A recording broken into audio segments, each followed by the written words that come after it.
कधी अद्रक अशा पद्धतीने वापरली आहे का? नसेल वापरली तर हा व्हिडिओ बघून तुम्ही नक्कीच वापरणार आहात. नमस्कार मंडळी, मी प्राजक्ता तुमच्या सर्वांचं खूप खूप स्वागत करते आहे आणखी एका नवीन व्हिडिओमध्ये.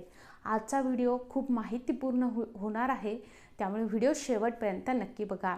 तर जसं आता हिवाळा सुरू आहे, हिवाळा म्हटलं की आपले जॉईंट्स फार दुखतात. आपणच नाही, तरुण पिढीसुद्धा, आता तरुण पिढीमध्ये सुद्धा ज्या हिवाळ्यामध्ये जॉईंट्स पेन होणं ही खूप कॉमन गोष्ट झालेली आहे.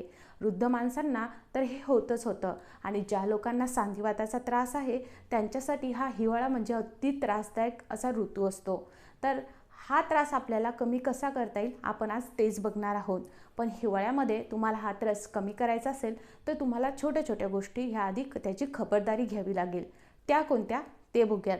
सगळ्यात प्रथम, हिवाळा म्हटलं की आपलं घरसुद्धा थंड असतं आणि घरामधली फरशी ही फारच थंडी असते. तर त्यासाठी तुम्हाला तुमच्या पायामध्ये सॉक्स हे घालावूनच ठेवायचे आहेत. सॉक्स घातल्याने काय होईल, तुमच्या पायाला ऊब येईल. जर तुम्ही विदाऊट सॉक्स घरामध्ये वावरत असाल तर तुमचे पाय कुठेतरी थंडी असतात आणि त्या कारणाने तुम्हाला वात येण्याची खूप शक्यता राहते आणि त्यामुळे तुमचे जॉईंट जे आहेत ते फार दुखत असतात. त्यामुळे पूर्ण हिवाळा जमेल तेवढं तुम्ही सॉक्स घालण्याचा नक्की प्रयत्न केला पाहिजे. त्यानंतर अगदी हिवाळा म्हटलं तर बाहेर खूप थंडी असते, त्यामुळे शक्यतो घराचे दरवाजे खिडक्या या जोपर्यंत ऊन पडत नाही, एक 9-8:30 दरम्यान जर तुम्ही तुमच्या दारं खिडक्या उघडले तेव्हा कसं थोडंसं ऊन असतं, तेव्हा जर तुम्ही उघडल्या तर कुठेतरी थंडी कमी झालेली असते. अगदी सकाळीच अतिथंडी असेल तर दारं खिडक्या उघडू नका. त्याचबरोबर अतिथंडीमध्ये बाहेरसुद्धा जाऊ नका. जर तुम्हाला अतिथंडीमध्ये बाहेर जायचंच असेल, कोणाचे जॉब वगैरे असतील किंवा शाळा वगैरे असतात, असं काही असेल तर तुम्हाला पूर्ण पॅक करूनच घ्यायचं आहे. म्हणजेच कसं, तर स्वेटर वगैरेचा वापर करायचा आहे. डोक्यामध्ये टोपी किंवा तुम्ही रुमालाचा वापर करू शकता. अशा पद्धतीने उबदार कपडे तुम्हाला घालायचे आहेत, त्यामुळे तुम्हाला भरपूर प्रोटेक्शन हे भेटतं. तर अशा छोट्या छोट्या गोष्टी असतात ज्याने तुम्हाला कुठेतरी हा त्रास कमी होण्यास खूप मदत करतं. आता ह्या छोट्या गोष्टी झाल्या, पण यासाठी तुम्ही हे सगळं करूनसुद्धा जर तुम्हाला त्रास होत असेल तर मी तुम्हाला एक खास अशी रेमेडी शेअर करणार आहे. तुम्हाला काय करायचं आहे, सगळ्यात प्रथम घ्यायचं आहे अद्रक. अद्रकीचा छोटा तुकडा घ्यायचा आहे. त्यानंतर तुम्हाला लागणार आहे लसण. लसण मोठा असेल तर 6 ते 7 लसणाच्या पाकळ्या घ्यायच्या आहे. छोट्या छोट्या पाकळ्या असेल तर लसणाची क्वांटिटी तुम्हाला वाढवायची आहे. त्यानंतर तुम्हाला अर्धा चमचा मेथीदाणे घ्यायचे आहेत आणि अर्धा चमचा ओवा घ्यायचा आहे. त्यानंतर तुम्हाला 7 ते 8 लवंगा घ्यायच्या आहेत. जर तुम्ही प्रपोर्शन सगळ्याचं व्यवस्थित घेतलं तर हे जे काही आपण बनवतोय ते खूप कारबाज असं होतं. त्यानंतर तुम्हाला काय करायचं आहे, ते घ्यायचं आहे मोहरीचं तेल. मोहरीचं तेल तुमच्याकडे नसेल, तुम्ही खोबरेल तेलाचा वापर केला तरीही चालणार आहे. तर हे सगळं केल्यानंतर तुम्हाला काय करायचं आहे, अद्रक आणि लसूण हे बारीक कापून घ्यायचे आहेत. तुम्ही जर चॉपरमध्ये घेतलं तरी चालेल. नंतर लोखंडाची कढाई घ्यायची आहे. लोखंडाच्या कढईमध्ये तुम्हाला माहितीच असेल लोह असतं, त्यामुळेच आपण लोखंडाच्या कढईचा वापर करतोय. पण नसेलच तुमच्याकडे काहीच हरकत नाही, घेतलं नाही तरीही चालेल. नंतर त्यामध्ये तुम्हाला साधारणतः 6 ते 7 चमचे हे मोहरीचं तेल घालायचं आहे. मोहरीचं तेलऐवजी तुम्ही काय घ्यायचं हे मी तुम्हाला ऑलरेडी सांगितलं आहे. त्यानंतर त्यात अद्रक आणि लसूण जे आहे तो तुम्हाला घालायचा आहे. त्याला थोडासा हलकासा लालसर कलर आपल्याला येऊ द्यायचा आहे. पण तो थोडासा अगदी हलकासा झाला की त्यामध्ये तुम्हाला ओवा आणि मेथीची जी आहे ती पूड करून त्यामध्ये टाकायची आहे.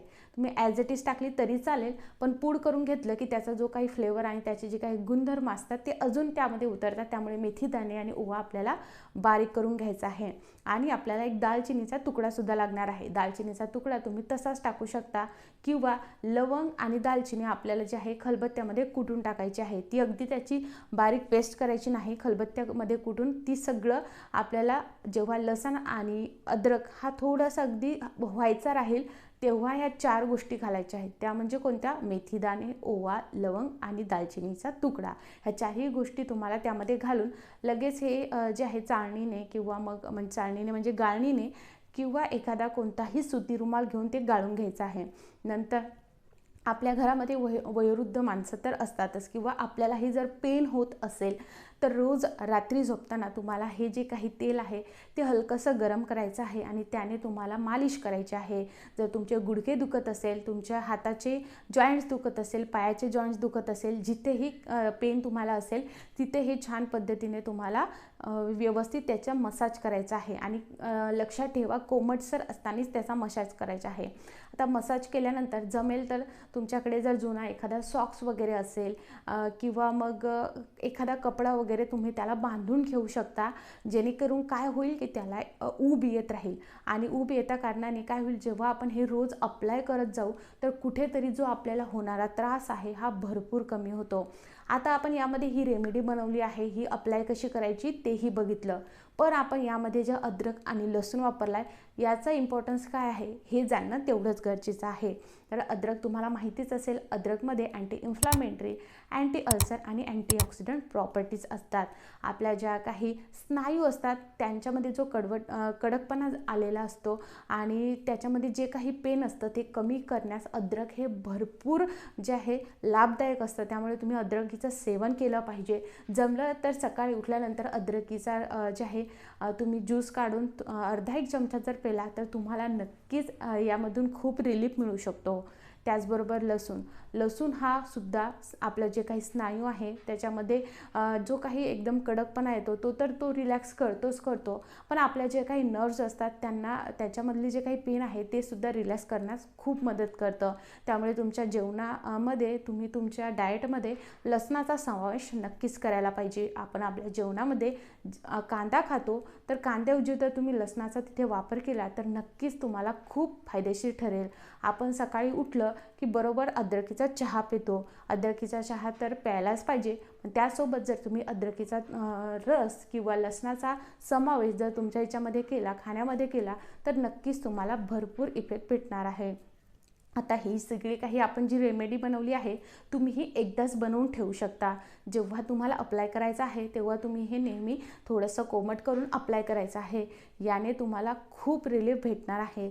त्याचबरोबर सांधेवात वगैरे सगळ्या गोष्टी ज्या आहे ह्या हिवाळ्यामध्ये जास्त त्रासदायक तर होतात, पण तुम्हाला तुमच्या डाएटमध्ये जसं की हिवाळ्यामध्ये आपल्या घरी मेथीचे लाडू वगैरे बनवले जातात तर ते सुद्धा तुम्ही नक्कीच खायला पाहिजे. आणि थंडीचं जेवढं तुम्हाला जे आहे प्रोटेक्शन करता येईल तेवढं करायला पाहिजे आणि तेवढे उबदार असे कपडे नक्कीच घालायला पाहिजे. आय होप हा जो काही मी व्हिडिओ बनवला आहे हा तुम्ही सर्वांपर्यंत शेअर कराल, कारण ही जी काही बाब आहे ही सगळ्यांमध्ये अगदी कॉमन होत चाललेली आहे. एवढा हिवाळ्यामध्ये पेन्स होत आहे. हिवाळा जो आहे हा आपल्या हाडांना जो आहे तो अगदी तिथपर्यंत जर खूप गार थंडी असेल तर अगदी थंडी जी आहे आपल्या हाडांना झोंबते आणि कुठेतरी आपल्याला त्रास होतो. त्यामुळे जर तुम्ही ह्या रेमेडी केल्या आणि त्याचबरोबर जर गरम पाण्याने थोडंसं आंघोळ केली तर नक्कीच तुम्हाला खूप रिलीफ मिळेल. जिथेही तुम्हाला जॉईंट्समध्ये वगैरे पेन आहे ते जे आहे कमी करायचं असेल तर अति गरम नाही म्हणत आहे, पण नेहमीपेक्षा तुम्ही जर थोडंसं जास्त गरम पाणी घेतलं तर नक्कीच त्याने सुद्धा तुम्ही हे शेकू शकता. तर ही रेमेडी नक्की फॉलो करून बघा आणि तुमचा अनुभव कमेंटमध्ये नक्कीच शेअर करा. असेच नवनवीन व्हिडिओज बघायचे असतील तर चॅनलला सबस्क्राईब करून बेल आयकॉन नक्की ऑल करा. हा व्हिडिओ बघितल्याबद्दल खूप खूप आभार.